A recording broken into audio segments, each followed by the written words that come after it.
Ayo pemirsa, sudah sikat gigi kah Anda hari ini? Saya rasa dari kecil, remaja hingga dewasa tidak luput sehari-hari yang kita lakukan namanya proses sikat gigi. Nah, tapi tahukah Anda sikat gigi yang Anda miliki menyehatkan gigi Anda atau malah merusak gigi Anda? Nah, pemirsa di Hidup Sehat Plus kali ini saya sudah bersama Dr. Deta Belina akan membahas tips memilih sikat gigi yang benar untuk kulit Anda. Mungkin hal simpel ya sikat gigi yang kita lakukan setiap hari, tapi berapa sih ideal setiap hari, dokter? Untuk idealnya menyikat gigi dilakukan 1 hari 2 kali. Pagi hari setelah sarapan dan pada malam hari sebelum tidur, dok. Malam tidur. Jadi kalau saya tuh dokter biasanya bangun pagi. Iya. Jadi urutannya makan dulu, baru sikat gigi. Betul, dokter Ekles. Karena kuman-kuman mungkin yang dimakan harus dibersihkan, dokter ya. Kalau malam hari berarti? Sebelum tidur. Sebelum makan malam. Kalau di sela-sela itu misalnya gini, setiap makan aku harus sikat gigi. Itu apakah dibenarkan atau tidak? Tidak dibenarkan karena efektifnya ya 2 kali sehari aja, dok. Dapat merusak gigi kah kalau berlebih atau gimana, dok? Bisa merusak gigi. Jadi dapat merusak lapisan giginya, dok. Kalau ternyata terlalu sering kita sikat gigi. Penting nggak sih kita memilih bentuk sikat gigi sesuai dengan bentuk rahang kita mungkin atau gigi kita, gimana, dokter? Iya, penting sekali, dokter Ekles. Jadi di mana kita memilih sikat gigi, kita berdasarkan dari pertama bentuk wajah kita, dok. Bentuk wajah, baik. Karena di mana bentuk wajah itu pasti mempengaruhi bentuk anatomi gigi kita. Nah, yang kedua rongga mulut kita, dok, lebarnya mulut kita. Kan jadi kita bisa melihat nih kebutuhannya pemirsa di rumah, apakah perlu yang nanti berbentuk oval atau yang kotak. Nah, yang ketiga, dok, dilihat dari kasus keluhannya pasien. Apakah pasien itu mempunyai keluhan ngilu, sensitif, atau dia mempunyai gigi yang sehat dan putih. Jadi tergantung nanti pemirsa di rumah melihatnya dari kondisi yang tadi ya. Betul. Banyak kan beredar di pasaran bentuk-bentuk sikat gigi.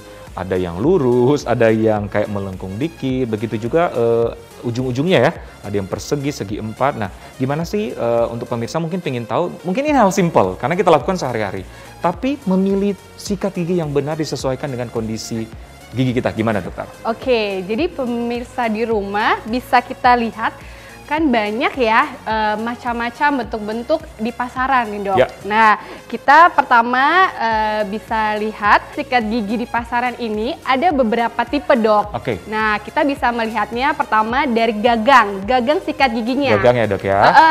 Terusnya nanti bentuk dari ujung sikat giginya, dok. Bentuk, oke. Ternyata itu ada pengaruhnya ya? Ada, dok, nanti ada pengaruhnya. Dan juga yang paling utama adalah bulu sikat giginya, dok. Kalau untuk pemirsa di rumah yang mempunyai gigi yang sehat, rata, dan tidak ada punya keluhan, dok, kita bisa pakai yang berbentuk kotak, dok. Bentuk kotak? Jadi seperti ini, dok. Nih, jadi ini berbentuk kotak. Nah, dia berbentuk kotak dan gagangnya lurus, dok. Ya, kalau giginya rata? Rata. Nah, kalau seandainya giginya dia agak-agak masalah tidak rata, nanti dokter bisa pakai yang ujungnya ini agak runcing. Agak runcing? Betul. Jadi fungsinya ini dapat mengambil sisa makanan yang terselip di antara gigi-giginya, dok. Jadi agak lebih mudah. Agak lebih mudah ya? Oke. Betul. Terus kalau yang ini lengkungannya? Nah, lengkungannya. Kan ini beda ya, dok ya. Yang ini lurus dan ini yang lengkung. Nah, ini tergantung dari pemirsa di rumah kebutuhannya apa nih, dok. Jadi kalau yang lengkung ini lebih mudah dijangkau untuk ke rongga mulut yang bagian dalam. Baik. Biasanya kasusnya pada pasien yang mempunyai gigi impaksi, dok. Gigi geraham bungsu. Nah, itu kan sudah tumbuh bagian terlalu dalam nih, dok. Nah, lebih baik disarankan memakai gagang yang lebih lengkung biar gigi bungsunya pun tersikat. Oke, sampai ke bagian dalam ya? Betul. Sampai ke bagian dalam. Nah, bagaimana dengan bulu sikatnya? Nah, kalau bulu sikatnya pada gigi yang sehat, kita sarankan pakai yang medium, dok. Jadi jangan terlalu keras dan jangan terlalu halus. Oke. Jadi maksimal nanti penyikatan giginya. Nah, kalau seandainya untuk pasien yang mempunyai keluhan gigi sensitif dan gusinya turun atau kita sebut dengan bahasa medisnya resesi gingiva, kita pakainya yang soft, dok. Jadi yang sangat lembut. Jadi tidak memperburuk keadaan gigi pasien. Oke. Nah, kalau sikat gigi ini termasuk apa, dokter? Mana yang medium, mana yang soft? Nah, kalau yang ini yang soft nih dok, kan Oke. beda ya. Lebih Dilihat halus ya? Lebih halus. Kalau ini soft, kalau ini yang medium. Yang medium. Kalau anak-anak kita melihatnya dari usia dok. Oke. Karena dari usia itu kan kelihatan rongga mulutnya yang umur 0 sampai 2 itu kan masih kecil dok. Jadi kita pakai yang ukurannya lebih kecil. Lebih Nah kecil. ini biasanya 6 bulan ke 2 tahun dok. Oke. Jadi dia lebih kecil. Nah kalau yang ini untuk yang 2 tahun dok. 2 tahun. Jadi yang ini 2 tahun, yang ini 6 bulan sampai 2 tahun. Ya, biasanya ada keterangannya ya dokter ya? Iya, ada Di setiap keterangannya. sikat Biasanya gigi. di pasaran biasanya ada keterangan usianya. Ya, yang perlu diperhatikan bagi orang tua, jangan sikat dewasa untuk Dikasih penyakit gigi buat ke anak-anak. anak-anak Betul kecil. dok, Oke. jangan. Sekarang kan lagi ngetren tuh yang sikat gigi yang bulunya halus. Nah, seperti kata dokter tadi kan yang medium itu cocok untuk gigi yang normal-normal saja. Nah, misalkan pemirsa memiliki gigi yang normal, apakah bisa menggunakan yang halus? Nah, kalau untuk bulu sikat giginya dok, kalau yang normal, pakai yang halus tidak maksimal dok.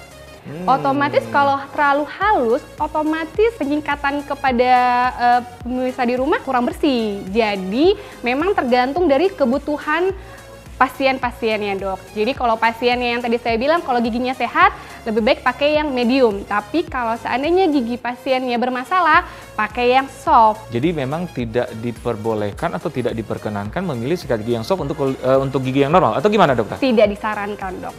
Jadi tidak disarankan buat hasil penyikatan yang sempurna, pakainya yang sesuai dengan kebutuhan pemirsa di rumah. Oke dokter, nah ada kan yang gigi tuh yang ada saling susun menyusun gitu dokter. Oke, Nah itu pemilihan sikat giginya gimana? Iya. Sama aja atau gimana? Beda dok, tadi kan yang saya bilang, kalau seandainya giginya sehat, itu yang permukaan ujung dari sikat giginya itu rata dok.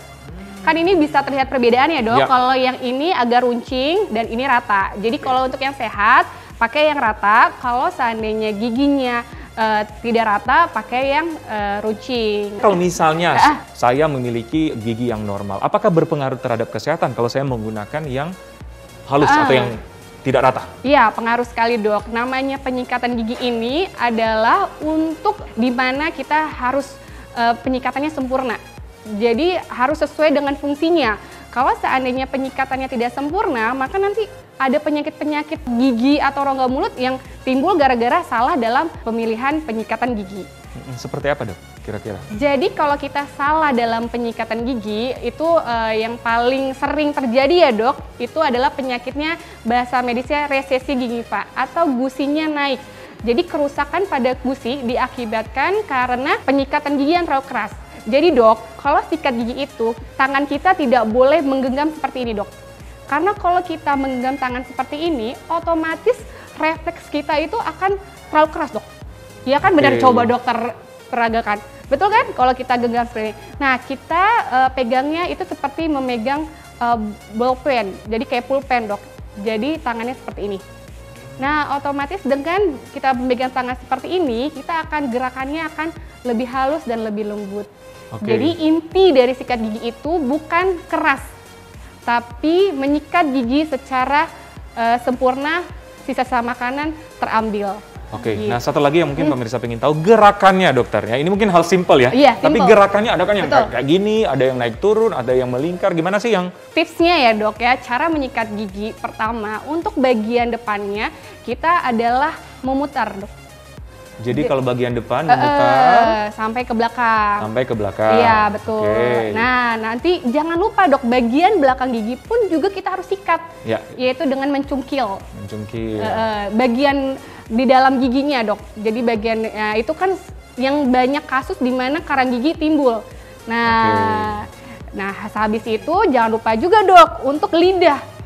Lidah juga jangan kita lupakan karena salah satu penyakit yang sering kita temui adalah jamur di bagian lidah. Jadi kita juga harus membersihkan lidah.